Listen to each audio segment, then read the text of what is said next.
Les mathématiques, comme la logique, utilisent aussi la méthode hypothético-déductive. Elles procèdent par démonstration pure, sans recours à l'expérience sensible, parce qu'il n'y a pas d'objet de correspondant dans la réalité.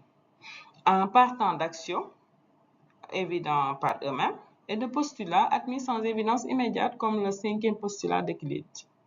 Mais quelle est la nature des objets mathématiques? À cette question, il y a au moins trois grandes doctrines qu'on peut rapidement résumer. Il y a d'abord le rationalisme avec Platon, qui considère que les idéalités logico-mathématiques sont des réalités objectives, éternelles, appartenant au monde intelligible, que le mathématicien ne fait que découvrir indépendamment de toute activité humaine. Et sur ce point-là, beaucoup de mathématiciens, de philosophes sur cette question des idéalités mathématiques se définissent comme des platoniciens. Nous avons Frege qui considère que les réalités mathématiques sont données et non les découvrons comme exactement nous avons découvert l'Amérique, comme Christophe Colomb a découvert l'Amérique. Les nombres sont des entités aussi objectives que des réalités physiques comme la mer du Nord. Ils ont une consistance ontologique propre qui ne dépend nullement de l'esprit qui les pense. Husserl aussi prend la position platonicienne déjà évoquée. Pour lui, les idéalités logiques sont des réalités données que nous découvrons et non des productions psychiques, ce qui l'oppose fermement au psychologisme. Aristote, par contre, nous dit que les nombres sont des abstractions construites. Là-bas, on avait dit qu'on ne construit pas, on découvre. Aristote lui dit que c'est des abstractions construites à partir de l'expérience sensible. C'est le réel perçu qui est premier et l'idéal n'en est que le résultat d'une élaboration conceptuelle. Maintenant, pour départager vraiment ces penseurs, nous nous basons sur le constructivisme de De Zanti qui dit ceci.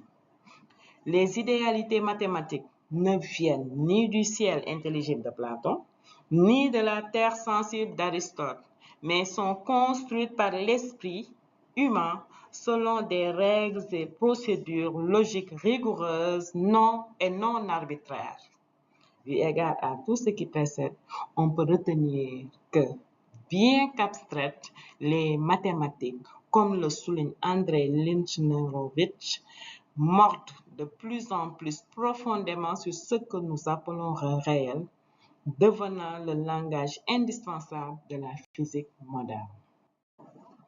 Les mathématiques, comme la logique, utilisent aussi la méthode hypothético-déductive.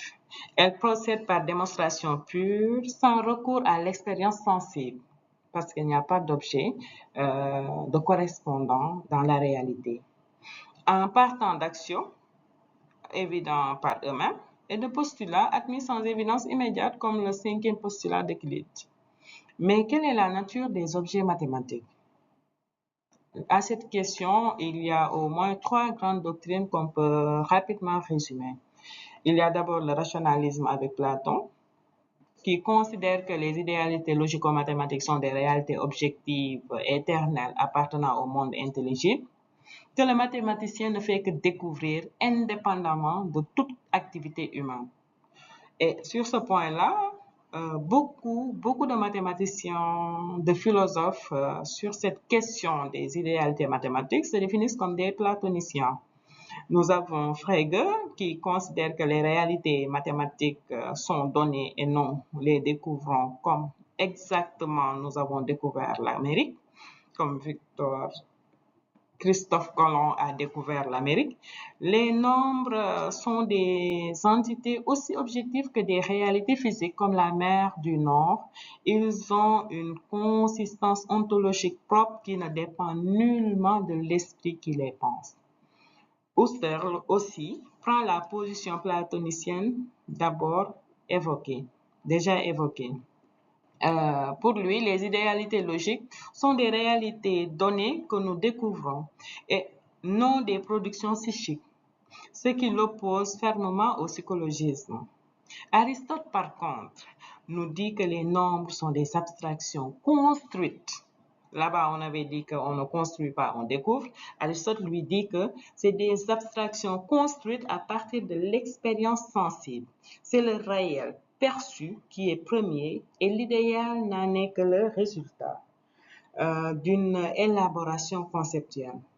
Maintenant, pour départager vraiment ces penseurs, nous nous basons sur le constructivisme de De Santi qui dit ceci.